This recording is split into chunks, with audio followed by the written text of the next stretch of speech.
Pag sabi niya sa'yo may tinga ka. Light pa nga lang. Wala, mababaw pa yun.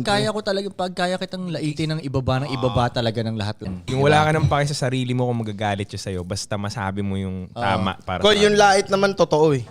Pero hindi, minsan talagang lait lang na lait purposes lang, di ba? Oo. Yun nga Pagkaya kitang laitin ng matinding lait talaga. Swerte na ka. Parang pag narinig ng ibang tao, parang sama naman ni Kuy magsalita. Ibig sabihin, kaibigan talaga kita. No? Kasi Totoo. kung hindi kita nilalait, hindi kita kaibigan, di ba? Hindi tayo close eh. Siyempre, maalaan, baka ma-offend ka, di ba? Pero para kunyari, paano ko laitin si Ives? Oh, paano ko laitin kita, Dong? Isipin mo naman yung mga lait na narinig mo sa akin, Dong. Di ba? At least si Bugoy na Koy nang lalait sa akin. Sa inyo, sino nang lalait?